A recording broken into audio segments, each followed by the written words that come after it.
Alaska mega tsunami warning, and this is not just on paper or not just a theory. This is a warning says what already happened will happen again. And I'm talking about a tsunami that just happened last year. And listen to this, 1,580 feet high. Guys, this is around 481 meters. Tracy Arm, the Tracy Arm mega tsunami in Alaska. The warning that we're getting right now, that is a terrifying warning from Alaska. We remember, I've reported about this last year, a mountain slope collapsed into the Tracy Arm fjord.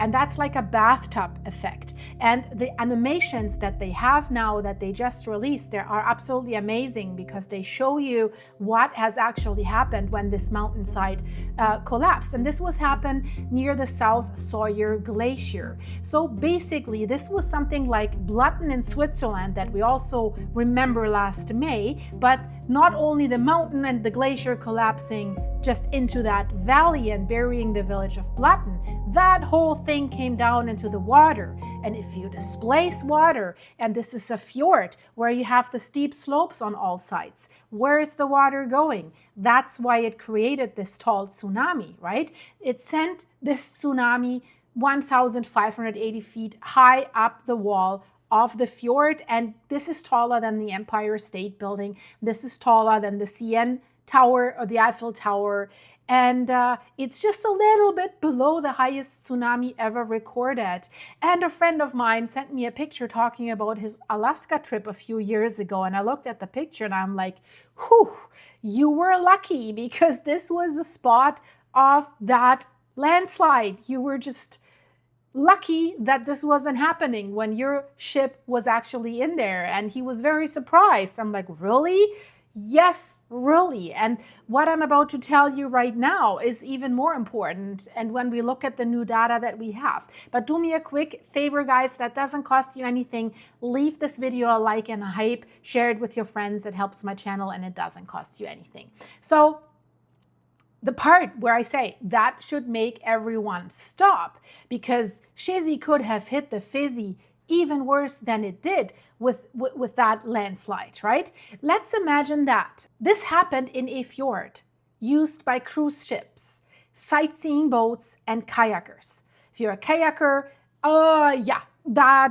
forget about it, right? You probably sit on a mountaintop on the slope of the other side if that really happens. So more than 20 vessels, including large cruise ships carrying thousands of passengers, can travel through Tracy Arm, nearby Endicott Arm, on like a normal summer day. So that's what makes this so dangerous. And the only reason this did not become a mass casualty event or a disaster is the timing when this happened. It happened early in the morning around 5:26 a.m. So that is good. No cruise ship was sitting in this upper fjord when that wave hit. But the warning that we're getting right now, the scientists are giving us a clear warning that slopes like this are becoming more unstable while the glaciers are retreating and the permafrost is degrading. And we have many fjords like this in Alaska, in Norway, but also the mountains. Like in Switzerland, we've got problems in Italy, in Austria, in Germany. So the real question is definitely not, could this happen again? It's just a matter of time. It will happen again. So the real question that we have to ask, what happens if the next one happens at the wrong hour, when the ships and people are in there? Because in a narrow fjord, there is nowhere to run, and especially if you're on a boat. Tracy Arm, that location is in southeast Alaska. It's about 50 miles or 80 kilometers southeast of Juneau. It is one of those places that do look almost unreal, right? Beautiful, tall cliffs, deep water, glaciers, waterfalls, ice floating through the fjord. Exactly the kind of place people pay a lot of money to see it from a cruise ship, right? So, but that beauty, unfortunately, is also the grave danger that lurks in this area, because these fjords are carved into these steep mountain walls, and some of these walls are being held in place by glaciers, not permanently, not safely at all, just temporarily. And when the ice retreats, the mountain can lose support. And that is what scientists actually believe what was happening when the Tracy Arm landslide hit, that a glacier had been buttressing the slope, holding it back, pressing against it, so to speak, supporting it like a frozen wall. But then the South Sawyer Glacier retreated rapidly. And when that support disappeared, the rock slope was basically left exposed and unstable. And then unfortunately last summer on August 10th, 2025, that mountain failed and about 64 million cubic meters of rock and debris collapsed. And that's not a small landslide. That is a huge mass of mountain suddenly falling all together into that narrow body of water, displacing the water. And when that much rock and material drops into a fjord, that water has to go somewhere. You can try it in your bathtub, or if you have a very voluminous person jump into a pool. You know what happens, right? It does not spread out like it does, for example, in the open ocean, right? This is really, really different. And it happens so fast. The wave arrives so fast. So the water that is displaced is trapped between these steep walls. So the only way to go for the water is going upwards, right? It races across the fjord and it climbs the opposite cliff. And in this case, the run-up reached about 1,580 feet, those almost 500 meters, almost half a kilometer. So this is why this is called a mega tsunami. And it's not because it has crossed an entire ocean like 2011, the Japan Tohoku earthquake, not because it looks like a Hollywood wall of water that is hitting a city. No, it's called that, but because it's locally. The wave climbed higher than almost any tsunami ever measured.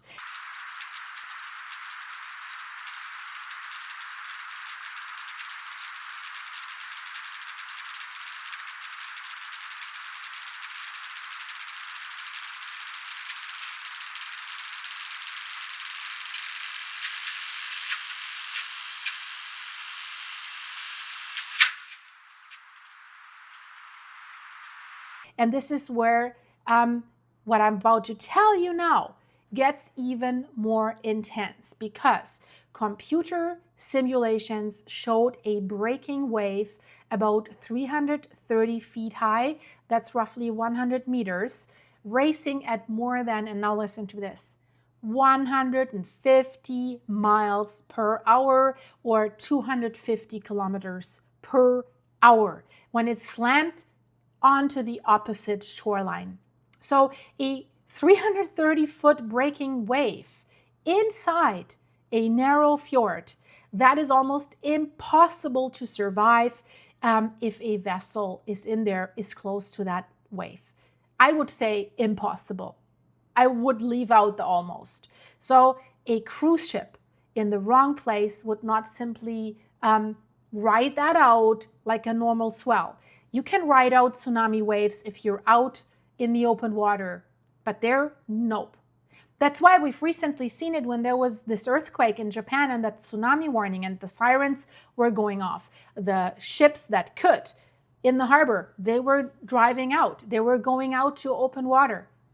But in that fjord, the cruise ship, no time, no time. This is not an ocean wave rolling gently under the hull. This is a violent displacements of water, rock, debris, and currents inside this confined channel. The wave also strips vegetation from the walls, all the trees. We saw that after the Tracy Arm landslide, all the trees were gone. It throws water high into places water should actually never reach. So it sends surges down that fjord, and then the whole fjord can basically keep slushing. So like I said, the water in the bathtub, but on a much more giant scale. And that sloshing has a name. It's called a seiche.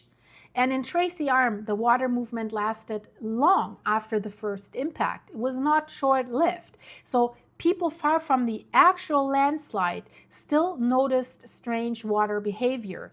There were kayakers near the mouth of the Tracy Arm. They reported water sweeping away their gear. They were sleeping on the island and the water reached their tents and was taking their stuff away. They were really, really lucky.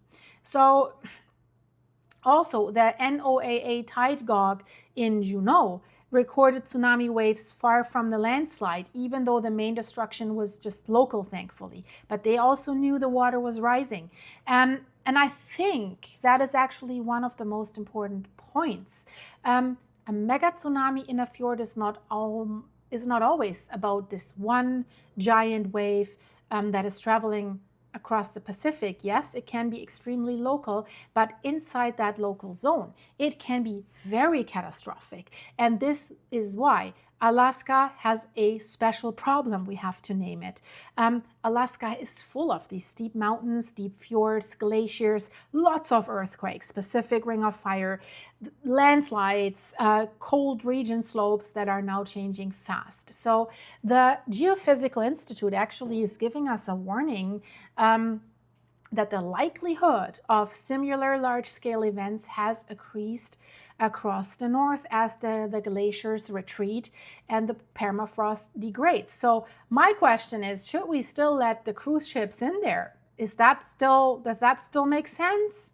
I'm not so sure about that. Let me know in the comments. Would you go? I wouldn't. Sorry, I would just rather fly over it or something like this. So the risk in Alaska is not only from the earthquakes anymore, that earthquakes might trigger some landslides or slope collapses, right? The mountain can fail by itself, and that makes it, of course, even more unpredictable. A full mountain slope can collapse into the water.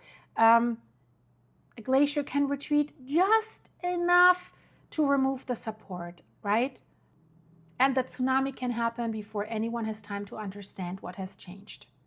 But that Tracy Arm landslide, we have learned from that. It gave scientists something very, very important, and it's called clues. Very important clues. The study that was now released and conducted about the Tracy Arm landslide found localized seismic signals that began days before the slide, and days, that is good. That could matter for the future because if some slopes make subtle seismic noise before they actually fully collapse, maybe scientists can one day build better warning systems. They will not be perfect, it's not guaranteed, but better than nothing, right? They do have some measurements in place at some steep slopes where they know they have already started to crack, but there's slopes that can come down completely as a surprise. So these systems could make the difference actually between a near miss or an actual disaster, because in Tracy Arm, the timing saved lives, that it was so early in the morning, right? 5:26. But few hours later, boats, kayakers, and cruise traffic would have definitely been in that area. So the University of Calgary actually described it as a near miss and said at least 6 cruise lines have altered their Alaska itineraries because of the remaining hazards in the Tracy Arm Fjord, and I think that is smart. So think about that again. This was not a prehistoric event that they have discovered in the rock layers. This happened last year in a modern tourist area, in a place where people go for glacier viewing, right? And now even the cruise ship routes are being changed because of the hazard that is still there. The scar is not gone, and the slope is not magically safe right now.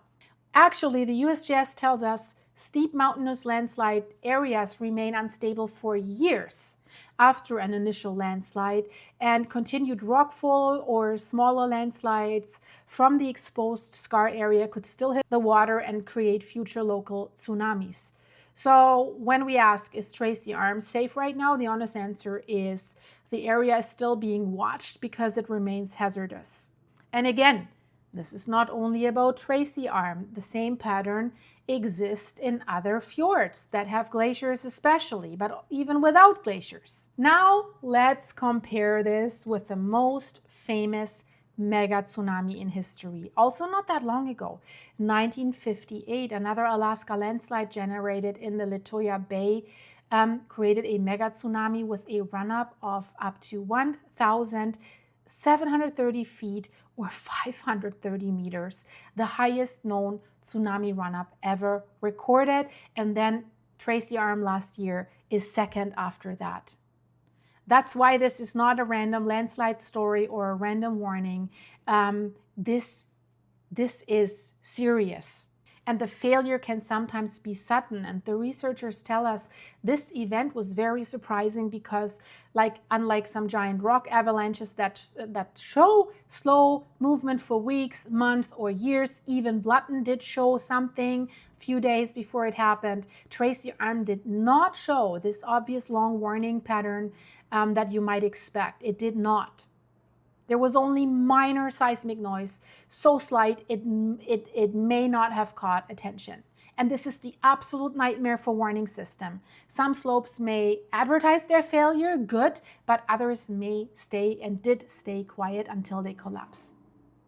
But the good thing is, after Tracy Arm, the scientists now have rare data. They have reconstructed the event. They have used satellite images, seismic data, field surveys, eyewitness reports, and computer modeling that helps to study these events.